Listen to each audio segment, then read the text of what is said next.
Hello and welcome to episode 38 of the Bell Falls Search Focus on Talent podcast. I'm your host, Ron Laneve. Each week, we share the career stories of tech experts and marketing mavens, operational gurus, and sales leaders to illustrate how they have navigated the nonlinear career path. Today's guest is another great example of someone who has successfully traveled that non-traditional journey. Although he spent 23 years of his career at the same company, he morphed himself from software engineer to sales engineer to ultimately head of global partners and chief evangelist for his firm's product offering. Following an acquisition and subsequent exit, he decided to pursue his passion for coaching and consulting to help companies and individuals achieve more via proprietary methodology that he developed. I'm very excited to introduce Jeremy Starcher of Moving Forward. Jeremy, thanks for being here. Ron, thanks so much for having me. It's a pleasure. Unintentionally, you're part of a group of coaches that I've interviewed for this series. And it's interesting. Obviously, all of you have become entrepreneurs. You've used this coaching vocation and passion as a path to a new career journey. It's been fun to talk about that. And can you walk me through that journey that I mentioned in my brief intro? And how did you get to where you are today, leading a coaching practice with your own proprietary methodology? Pretty fascinating and looking forward to unpacking that. Yeah, it's certainly not something that I planned for. So it's not like I sat around when I was 20 years old thinking to myself, okay, at some point in time in my career, I'm going to become a coach and help people move forward. As a young man, I found myself in a situation where I went to school and I didn't know what I wanted to do. Rather than continuing down that traditional path of go to college, finish that degree, get a job and go, I just went into the marketplace. I think the very first decision path that I took that was really important was when my wife and I had just started a family and we had decided that it didn't make sense for us both to be in the workplace. So we decided that we were going to have her come back, stay at home with the kids, and I would continue to work. At the time, we needed both incomes to survive.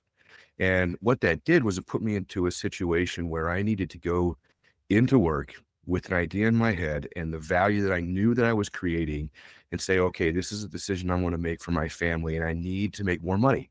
So I boldly walked into the VP's room and said, hey, I know how valuable I am to you. I need to make more money. Ironically, I walked out with the new position and making more money, and it allowed Michelle to come home. What that taught me at a very early stage is that it is always in your best interest to understand the value that you're bringing to any organization or group that you're a part of. Your value realization is something that's on you. It's not on somebody else to recognize. It's nice when they recognize it, but if you don't fully believe in the value that you're bringing to an organization, you're going to find yourself in a wishy-washy pattern as you go throughout your career. So that was the first step that I think really underscored A, I've got the talent, B, I've got the drive, and C, I have the confidence to go in there and make things happen. Why is that important? Because as you mentioned, I spent 23 years at the same company. That is definitely not standard practice in today's world, Yep. especially in my field, which is technology, call center specifically. Typically, you're working your way through and you're getting promoted and you're moving from company to company. You're getting a lot of experience. I, for whatever reason, was on a different path. So when I started with the company, I was a software engineer, and that wasn't by trade, by the way. That was just me having genuine curiosity about how switches and databases work and allowed me to hack my way, if you will, into this job. From there, it was just a rocket ship. It just took off. The company started to grow. And that gave me the opportunity, again, to jump in with all the curiosity that I can bring. And I quickly realized that software development is not my cup of tea. I can do it, but I would prefer to be in front of people and explaining to people why software matters versus trying to figure out how to code to make it matter. I started working in our implementation teams and started working with our customers more closely. And that got me eventually on a path to being in the sales team as a sales engineer. That's the thing that kind of propelled me forward throughout the rest of my career, because I recognized that all organizations live and die by revenue. Sales is like that leading indicator of how the company's doing. It's an exciting frontier for people who have people skills and they're curious and they just love to go out there and figure out what problems can we attach our solution to. Then how do I convince somebody of the value proposition that has? Then it's just such a rush when you find Yep. someone that says, yeah, and they give you your first yes. So sales became a part of who I am. I never was a bag carrier. So I never had quota in terms of a direct individual contributor.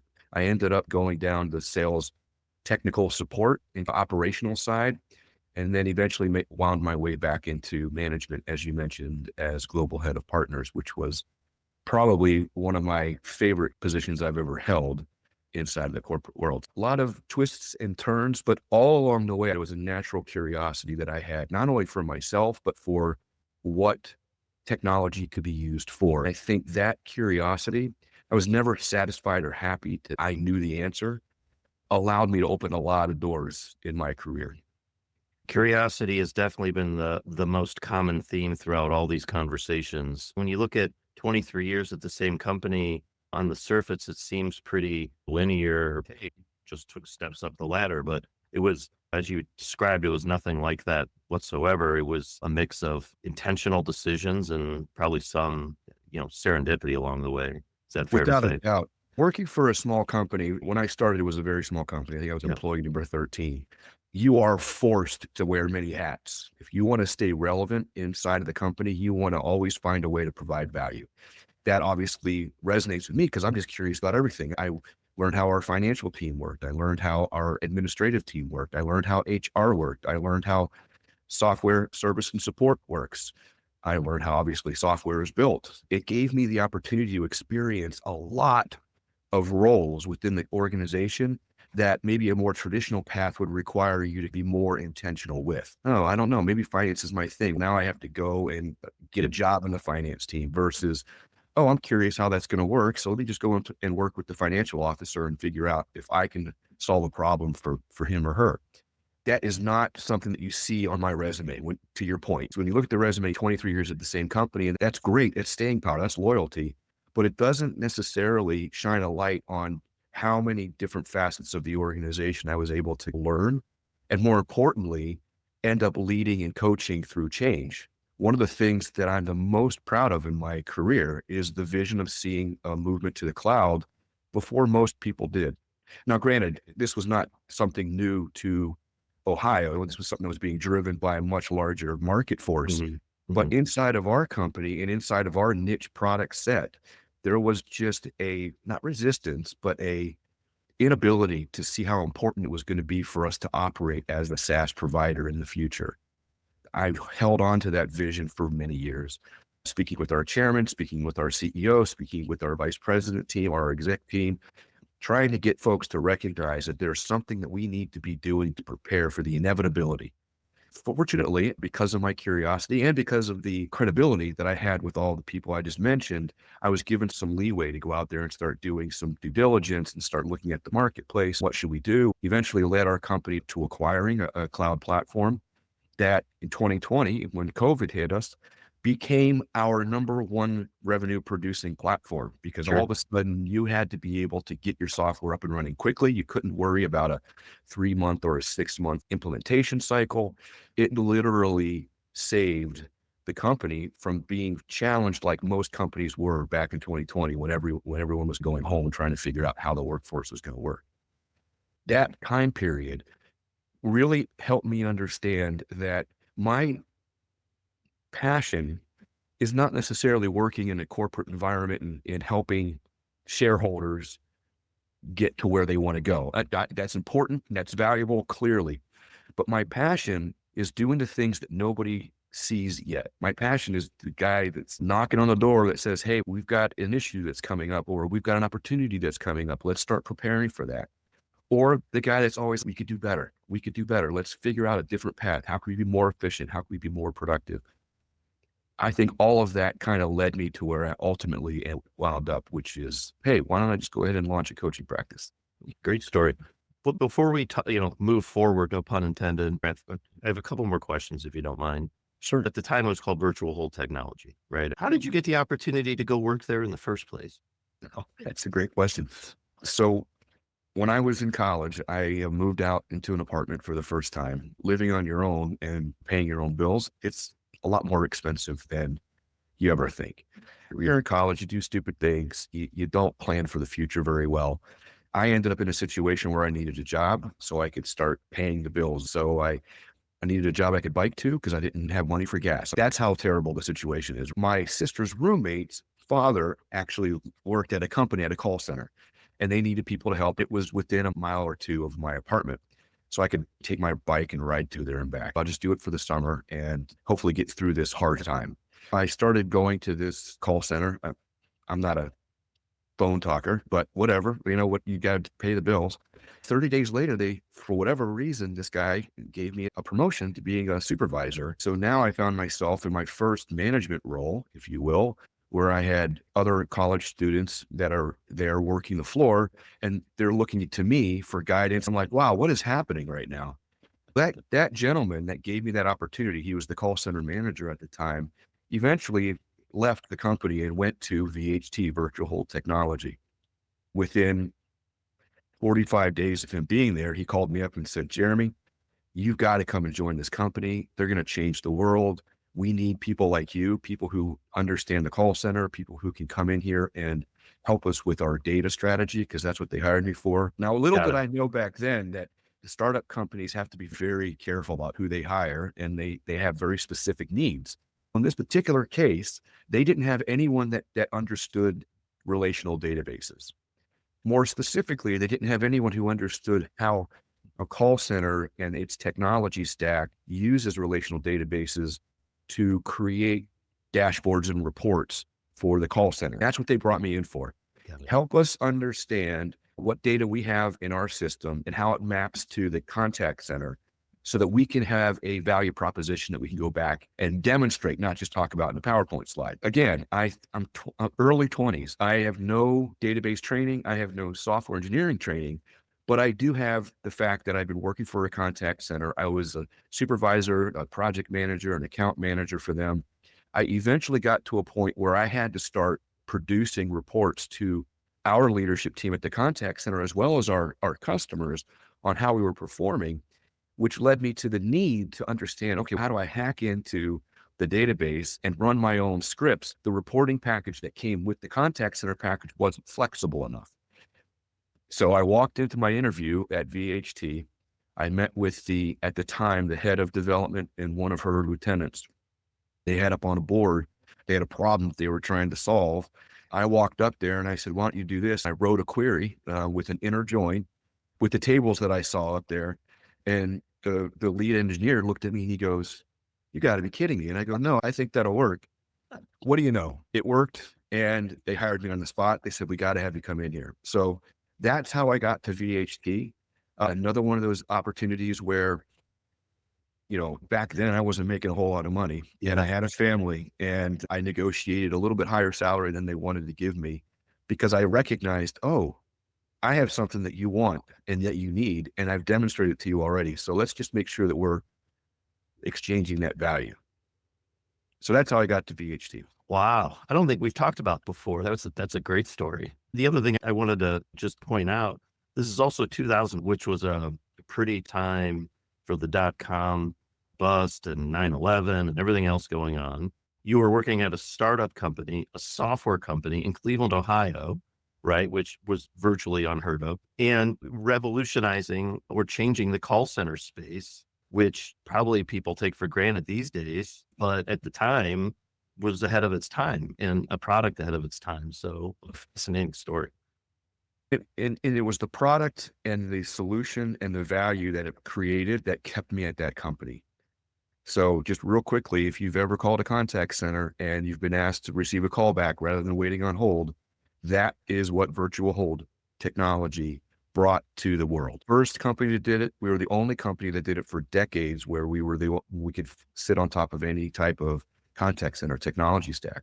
That's what made it such an interesting thing, because if you're not familiar with contact centers, there's a whole bunch of switches and servers and databases and telephones. Obviously, there's a bunch of different technology vendors inside of that space. Being able to go in to talk to a contact center who has a myriad of different technologies required me to know all of that. As a sales engineer, that was my job, was to go in and show their switch operators how they were going to make changes to their switch to fundamentally route the call away from where they normally route the call to so we could offer a callback. It was a really hairy environment. And a lot of it was us making it up on the fly. There are a number of stories I could tell you where we're literally in the data center for the client.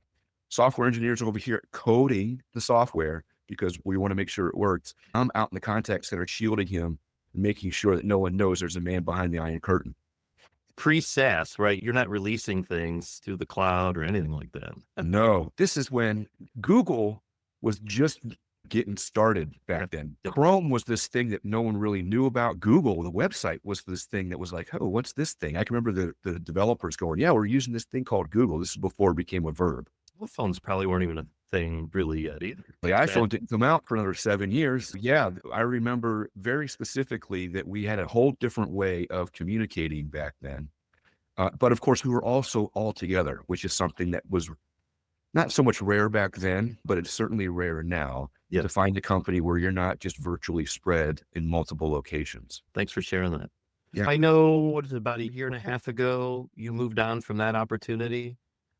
You've been working on your new endeavor moving forward. You started to lead into kind of some of the motivation and some of the reasons for doing that. Can we unpack that now a little bit more detail? What is moving forward and what are you trying to do? It's important to note that we went through 2 acquisitions at VHT. The first one was with the PE firm. That one was rocky at first because it's the first time I had gone through that myself, but it ended up being a really good acquisition. It ended up being the right thing to do for the company. That was also how I got into the channel partners and becoming the global head there.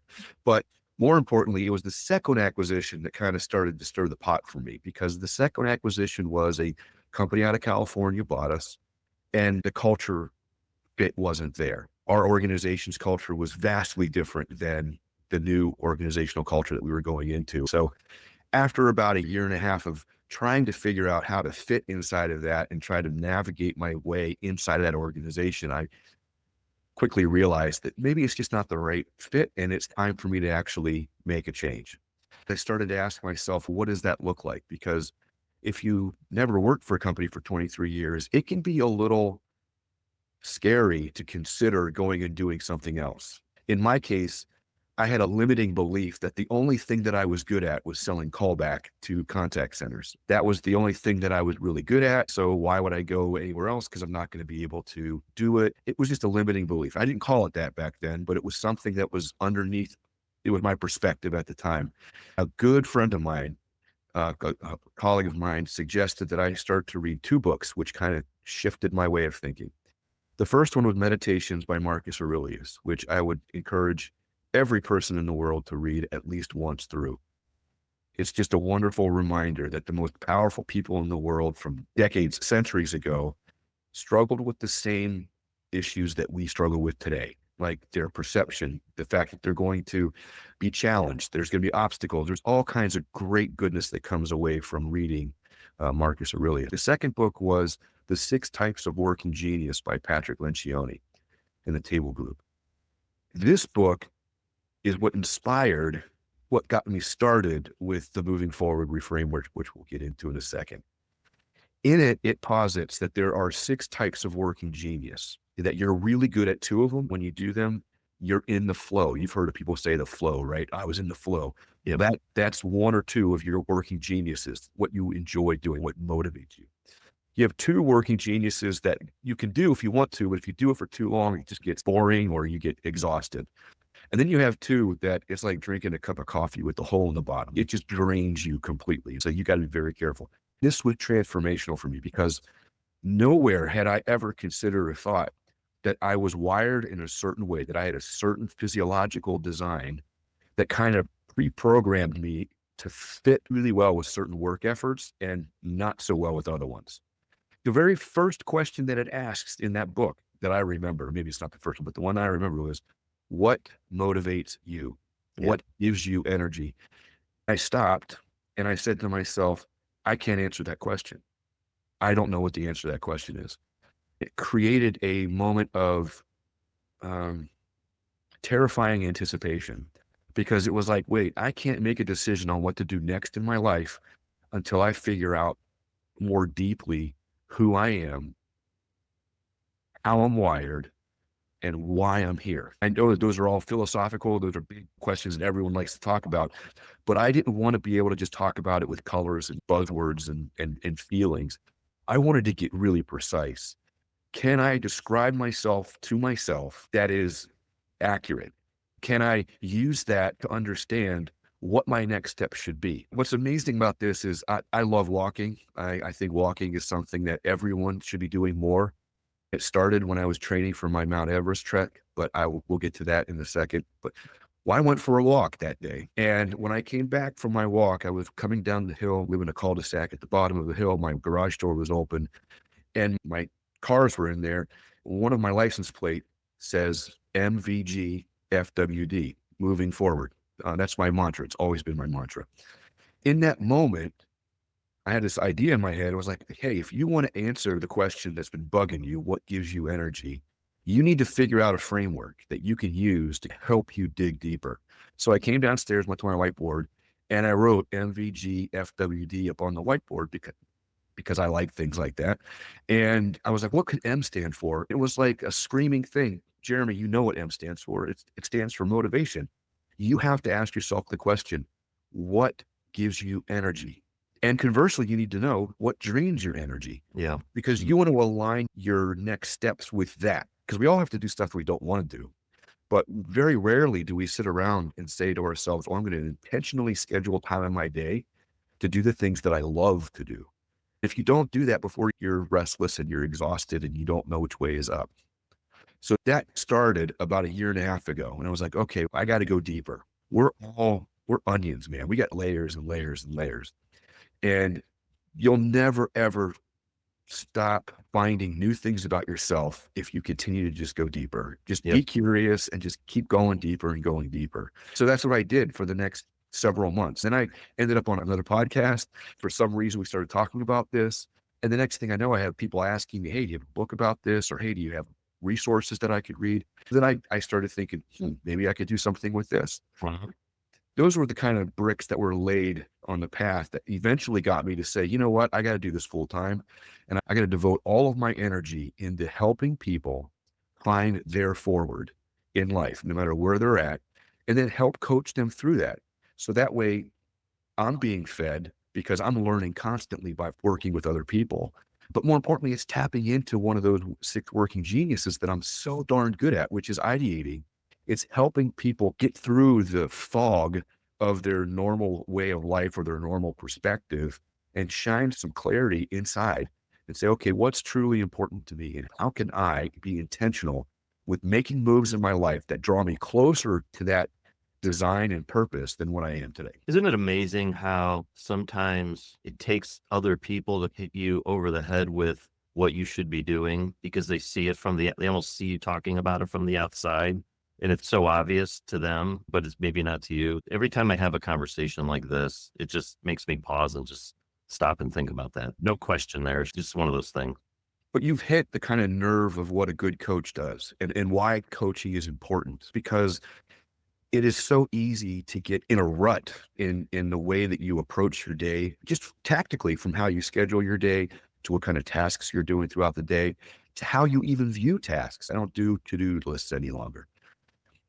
That's scary for a lot of people, but there's some freedom in that because you want the flexibility of responding to the day as it's presenting itself to you. I'm a huge believer in being incredibly present-minded.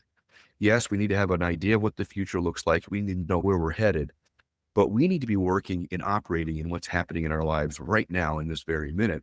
That's really hard to do when you box yourself into because you have a list of things you got to get done. Again, I'm not suggesting you don't have a list of things that needs to be done, but there needs to be some wiggle room for you to be able to respond and react, because opportunity, you never know when it's going to come at you. You never know when that next opportunity to learn something about yourself or to have a greater impact on people. I got so boxed into, okay, this is my job. This is my role. This is what I have to do on a day-to-day basis. We want to move the company forward and all those things. And those are all great. That it prevented me from living the life that I wanted to live, which is, it doesn't matter if these tasks get done today or tomorrow. What matters is that we know what those tasks mean, that we do them with excellence, that we can tie them into a larger vision. More importantly, that I understand what it's taking or what it's requiring of me. I have to give something to get those tasks done. Am I willing to continue to give to get those tasks done? What's amazing to me is how many people I talk to and they go, that just seems so simple, but I don't know how to put that into practice. Okay, that sounds great. If you were on stage doing a TED talk, everyone would be clapping right now because everyone knows and relates to it. But how do I do that? And this is the part where it just separates people who are interested in personal growth versus people who are they're just, not everyone is, and that's okay. But Yeah. the bottom line is you have to do the work. You are the only one that can do the work. If you're not willing to do the work, no one's going to do it for you. So you'll just find yourself in the same career, in the same job, ask yourselves the same questions over and over again. I want to help break people out of that monotony, right? That's what ultimately attracted me to becoming a coach. One of the core foundations of this discussion, I would say, is the word, fluidity or fluid, right? There's nothing is ever status quo or standing still. At the same time, when you use words like framework, it can imply a process that's set and is followed and is the same every time, which I know in the coaching profession just isn't true because everything's always different and unique. I know when you use the word framework, it's evolving and it isn't set in stone. That's all leading up to my question of where are you in the evolution of your framework? Have you written a book? You mentioned that. Is there a process that your clients follow? Yeah. Are you specifically targeting individuals or companies? Let's talk about the model. So I was very intentional with calling it framework earlier on. I actually call it the reframework now. The reason why I do that is because it's intentionally trying to encourage people to reframe their perspectives. That's where it all starts. And there's a lot of neurological science to this as well. If people are interested, they should go and look up some of these great neurologists that are out there talking about how your autonomic system is the one that experiences everything first. Your emotions are created by that nervous system. The rational brain is the last thing to get involved. The left side of your brain is the thing that actually sequences things together and puts a story to it. It gives you the words. That's the part that I want people to go back and start to test, because so often our perspective is the way that we are telling ourselves how something is occurring. It affects everything. If I have a limiting belief that I'm not going to be any good to any person except for selling contact center callback, I never will. But if I start to get out my pen and eraser and I start erasing that and deleting that and saying, no, that's not true. I might believe it right now, but that's not true. So I got to figure out, how do I change my belief structure so that it empowers me? So the moving forward reframework is a customized approach to you. I say customizable from the standpoint that your answers are going to be different than mine, but it just basically asks 6 questions. And then we jump into each one of those questions. And there's all kinds of tools that we can use to help you put words to things and triangulate, if you will, on what's true for you. But in a nutshell, what we're asking is, moving forward, MVG FWD. M stands for motivation, and the question that is asked is, what gives you energy? And I have a lot of resources that people use to help them answer that question. You would be surprised at how much insight people can get just from starting to evaluate and be critical about what's driving them forward or what's pulling them forward. V stands for values. Values is one of those words that people think, oh, I know what a value is, or, oh, companies have values, but they never live into them. It's one of those buzzwords, if you will. But the question I'm asking with this isn't really necessarily, do you think that honesty is a good value to have? The question is, what is driving your operating system? Because your values are something that you put value to, not to be redundant, but that's what a value is. When you see it in practice, you value that. Honesty, for instance, is one that you see it in practice. Oh, I value that. Of course, you have other things like integrity and character, and that's what most people think of when they think of values. I try to take it down another level with my clients and say, let's not stop there, because yeah, we all have like a standard set that we want to ascribe to, but what is it that you see in the world that when you see it, it just lights you up and you're like, oh man, I really value that person, or I value that action, or I value that thought, or whatever the case might be. Let's put words to that. So for me, for instance, creativity is one of my values, and I'm not an artist, so I don't sit around and draw. But what I love is when people use creativity and ingenuity to solve a problem. They like to think outside of the box. When I see that, I'm immediately attracted to it. Now, on the flip side, I am not a data person. I don't value data. I don't value detail. So when people come at me with a whole bunch of that, I shy away. When I was younger in my career, I thought that was like, that's terrible. I'm never going to make it anywhere because I'm supposed to be data driven. I'm supposed to be all about the detail. There are people out there who are, and that's what diversity is all about, making sure that I'm matched up with someone who cares about detail and they're matched up with someone who's way up here thinking about ideation and problem solving and all that kind of stuff. So that's what values meant to drive you towards. G stands for gifts. Simple question. What is my superpower? We're all designed uniquely. We might have shared traits and qualities, but the bottom line is that you're like a snowflake. There's never going to be a Ron like you up till now, and there'll never be a Ron like you after Ron. It just won't happen. Your nature, the way you're designed is unique.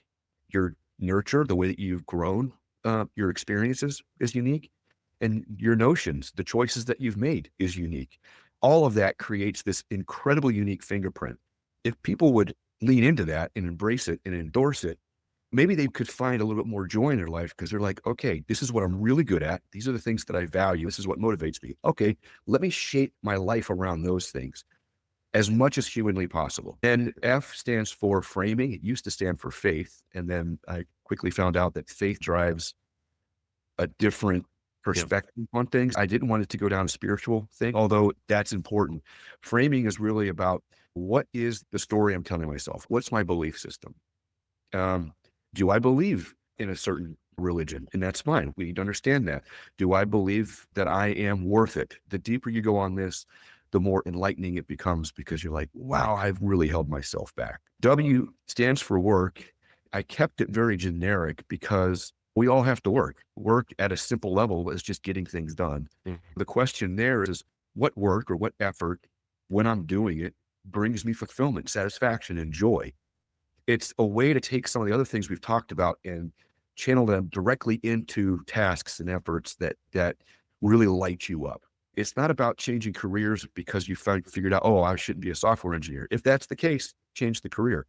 It's really meant to be, hey, there are other things that I can do to balance that out so that by the time I get to the end of the day, I'm not completely drained. The last one is the only one that's forward thinking, and it's D for dreams. The question there is, what's my vision for the future? The challenge is that dreams are best loosely held on to. Aspiration is what a dream is meant to bring to you. But if you hold on to it too tightly, if you're too sold that I'm going to be at this particular place at this particular time, you're probably going to end up being disappointed because life is going to happen between then and now. Maybe by the time you get there, what's important to you has shifted and changed. So D is just, let's look to the future. Let's not spend a whole lot of time there, but we have to know where we're going before we can get there. So that's the moving forward reframework. There's no sequential order. I wish there was. It'd make it a lot easier for me to be like, okay, step 1, step 2, step 3. But it's really, where are they at right now? What are they facing? What's the challenge? Where are they trying to grow? Where are they trying to lean into? One of those 6 questions is going to be important to helping them get through that. And there's a bunch of resources underneath that. Most coaching they have a methodology. They'll go and do Clifton Strengths, for instance, or Myers-Briggs. That's a lot of personality coaching, but it's normally where you start because you want to make sure we have an understanding of who the person is. Yeah. I like to take them all and I want my clients to take every single one of those things they can and bring those results to the table. And let's start to triangulate on where do you see the words that really resonate with you? Then at the end of the day, I want them to have little cards, little reminders that they can look at and say, man, I'm really feeling bad right now. Oh, I forgot. I needed to schedule some more wonder time in my life where I can just sit around and ask questions. And I didn't do that this week. So let's make that happen. I have not finished the book. I've started writing the book. It is my intent to write the book, but I wanted to get a little bit further down the road and I wanted to have a little bit more experience working with people. So that way, when it does come out, it has the best opportunity to impact as many people as possible. Gotcha. Individuals or companies coaching or consulting? A little bit of both. I really enjoy working one-on-one with people. I just really enjoy it. I learn so much. However, I'm also learning to learn in a team setting and helping corporate cultures understand the importance here. As a result, I am a certified Giant Worldwide Guide. If you're not familiar with them, they brought Five Voices to organizations. Five Voices is a much easier way to understand Myers-Briggs, and there's a ton of application for people. When my individual clients come on board, the very first thing they do is they take the Five Voices personality profile. So that way we have some place that we can start from, and I can understand how they process data, how they make decisions, what's important to them, just based off of their natural inclinations. But then I use 6 types of working genius. I use Clifton Strengths. I'll use DISC. I use values finders. There's several values finders online that you can take. We can do spiritual gift testing. There's all kinds of stuff that I ask people to do, because more often than not, when I ask them to describe themselves to me, I hear the same things over and over again. What do you value? Honesty, integrity, character. Thank you. I appreciate that. I want to go a level deeper. I want you to go a level deeper. I want you to really, truly, fully appreciate what it is that you value. Do you value family? Everyone says family, but let's take a look at this. It's not to say that you don't, but at the same time, it's okay for you to say it's not a core value. That's not something that just drives me forward. So that's the approach that I take with individual clients. With corporate clients, it's a little bit more geared around the Five Voices for teams, because there's a whole year-long process and workshops and tools and homework. And there's some one-on-one coaching that happens there too, which is fantastic. I use one to feed the other, to be honest. No, I like how you can do that. A lot of the coaches I've talked to have specifically chosen one path or the other for different reasons.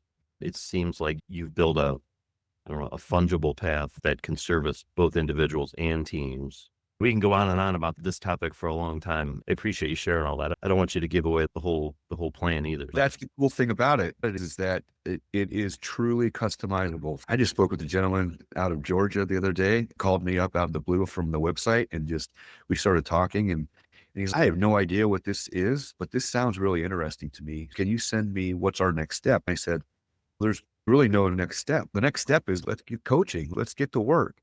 But all of this information is available on my website. If you want to ask yourself the questions and go do the work yourself, it is there. What coaching allows you to have is that outside influence, that outside voice that kind of keeps you honest. I'm not an accountability guy. I'm not going to sit here and give you homework and then make sure you did the homework the next day. That's what I mean by accountability. I will hold you accountable to the process. I will say, hey, are you being honest here? Are we shying away from something that we need to jump into a little bit more? Is there a conversation that you need to have that let's practice on how to have that conversation so that you can get past it? One of the books that I love and I would recommend to every single one of your listeners is The Obstacle is the Way by Ryan Holiday. It is absolutely amazing how often we allow obstacles to just block us and then we never get past it. Part of that starts up here in the head. That's why sometimes I have people who hire me just to help them through a particular sticky relationship that they're in or a particular career change, because that's what they need in the moment. That's what a coach does. A coach that doesn't necessarily just come at you with all the answers and here's the framework and here's everything you need to do. Yeah. A good coach is going to be responsive to where you are and is going to know just what to say to get you to take that next step forward. Are you currently taking on more clients right now? I am. I'm being a little bit more selective than I have been in the past. I really enjoy working with any age group or people in any walks of life. So it's not like a lot of coaches will say, hey, if you're not a C-level executive, I don't want to work with you. Or if you're not in the tech industry. I think that what I bring to the table goes above and beyond any particular field of interest. I'm really looking for people who are actively seeking massive transformation and personal growth for themselves. They're asking themselves, I want to play a bigger game, and I'm just not sure how to play a bigger game. Those are the people that I love to work with. I like the way you put that. That's a great segue into the next topic. When I started this podcast, it was really about helping people in their career journey figure out what they should do next or how to approach what they should do next. That's evolved into this nonlinear career path. However, college students, college graduates, individuals entering the workforce, soon, are still a cohort to me that I know could use some advice, could use some mentoring from those of us who've been there and done that. They don't get everything they need in college. Yeah. They don't even know what jobs are out there. I ask this is a really open question. Some of my guests take it down a very technical path, talk about specific skill sets to develop. Some talk about the concept of curiosity and communication, et cetera. You laid out how you got out of your early days of working to achieve success. What would you advise the cohort I mentioned to the students of today thinking about where do I go? What do I major in? How do I think about this entering the work world? What are the key skills I need to develop, especially with all this AI stuff happening? Even today, our students who are coming out of college or coming out of high school, they are not aware of the leaps and bounds that as a global society we've made in terms of understanding neurology and how you're wired and how your brain works. The reason why I'm bringing this up is because I think if you get too curious about asking questions like, what should I go do? What should I get technically skilled in before what you're going to be good at? Because your wiring is not going to change. It's going to set you down a path that you may have waste a couple of years before you actually get into doing something that you enjoy and that you love. The first step is, in my opinion, take some of those personality tests, do some initial assessment of yourself, ask your friends and family, you know me good. When I do it, when I light up, what are those things? Can you help me? I wouldn't be too concerned about finances tied to this because I think the second you come out of college, you go into the corporate world, you get those golden handcuffs on you. Before you know it, you've limited the decisions that you're willing to make just simply because of the finances involved. I would practice financial peace. I would try to not have any debt if I could possibly handle that.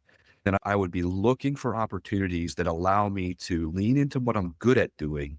I would shy away from the ones that require me to try to strengthen the weaknesses that I have. The reason why is because it's good to know your weaknesses, but you got to grow your strengths. It doesn't make a whole lot of sense to spend a lot of time trying to work on something that you're not good at. All it's going to do is drive you crazy and take a lot of your energy. But that all starts with kind of a deep and fundamental understanding of who I am as a person.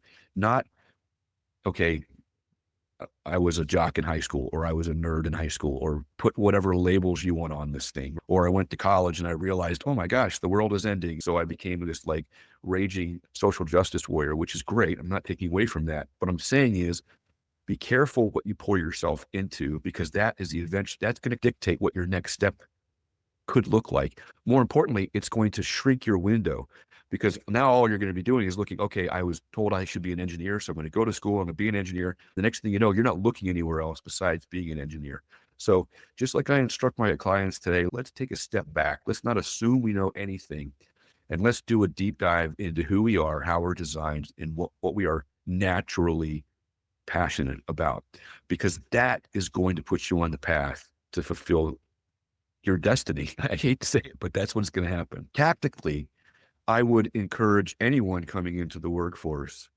The very first thing I would do is, hey, HR, what does your talent development investments look like? Can I get a coach? A lot of companies nowadays are putting a lot of time and effort into developing a talent development program.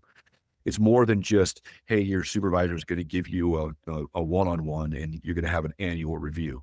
It might not even be your supervisor that provides the coaching and mentoring that you need, but look for that. Go seeking for that. As a matter of fact, I would put that on my list of things that the company has to offer in order before I even start.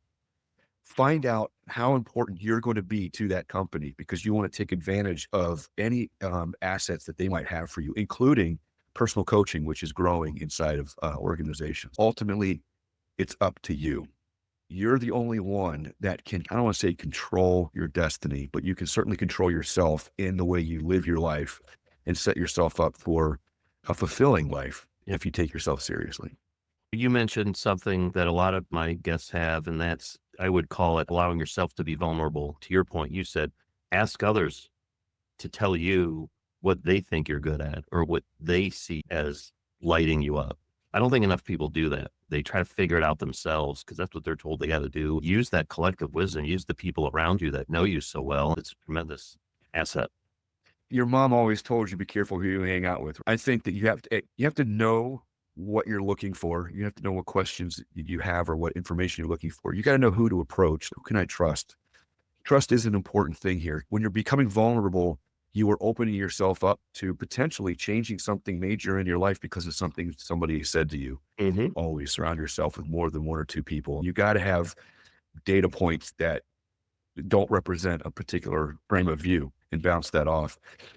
It takes a lot of confidence to do that. And that's why I always encourage people to start with growing your confidence in yourself. Be curious, be compassionate, go deep, ask yourself the tough questions.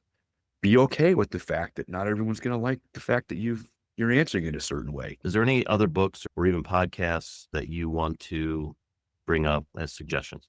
Yeah. The first book that comes up to mind is Leader Shift by John Maxwell. If you are a postgraduate, and especially in a business environment, you've probably read this because it's that important. Leaders are desperately needed inside of the organization. I'm not talking positional leadership. I'm talking about people who have the ability to influence others in a positive momentum. John Maxwell just does a great job of talking about 7 shifts in your thinking that will help you become the leader that you were meant to be. So Leader Shift is a great book. Thinking in Bets by Annie Duke. For any people out there who are analytical and like data and things, this was a really interesting read for me. And it taught me how our brains are naturally wired to deal with data and decisions and perspectives. She was a world-class poker champion. So the whole book is around how world-class poker champions think about decision-making and bet-making. It's just a fascinating read. From a podcast perspective, I love the Huberman Lab podcast. Andrew Huberman is a neurobiologist. He's just got a fascinating array of topics that you could listen to, from how does caffeine affect my brain, to alcohol, to sleeping patterns, to, hey, how much sun should I get in the day? His perspective is all from a physiological perspective, and I just find that fascinating. The Biz Crossover by Jay Power, another aspiring podcast guy. He's had some really interesting guests on there, specifically if you're trying to figure out how to navigate the business world. Just for fun, 3 Questions, 3 Drinks podcast. And this is a guy out of Hudson, Ohio. The premise is basically a cocktail party, a podcast cocktail party, right? So he gets guests on, they have 3 cocktails and they ask 3 questions, and then they just talk. As the conversation goes on, it gets a little fun. But 3 Questions, 3 Drinks podcast, that's a good one. I went to Nepal to trek to Mount Everest Base Camp, and we did an episode where I went in and recorded about 2 days before I got on the plane to go. And then we recorded about 3 days when I got home. And then we merged those together. So you have like this before perspective and then immediate after perspective of what kind of an experience and adventure going to Nepal and doing that trek is. And I had a lot of fun with that one. So did you hike Mount Everest? So we went from, we did the hike to Mount Everest Base Camp. It was one of the greatest experiences of my life. We went to raise money for kids to plant churches across the world, and we ended up raising just over $600,000. All 9 of us got to Mount Everest Base Camp. A couple of us went and tried to get to 18,500 feet. I stopped at 18,300 feet because I started getting a little, don't know if I'm going to be able to make it back down. It was just an amazing journey and an amazing feat, to be honest. My dad's been encouraging me to use that more in letting people know who I am out in the world, because he's like, not many people can say that they've done that. And it's a pretty cool story. And it required me to work with Sherpas, which is what I'm doing. I am a Sherpa, right? Mm-hmm. That's what a coach does, Mm-hmm. is helping you get from base camp to base camp. So anyway, yeah. Yeah, no, I agree with your dad. It's a great analogy. Jeremy, thanks a lot. It's been great hearing your story. I can't wait to watch moving forward, continue to evolve and get more traction out there. And I know anyone that works with you is going to be pretty lucky to have you as their Sherpa, in your words. Thanks again. Well, thanks for the opportunity, Ron. It was great. I appreciate it.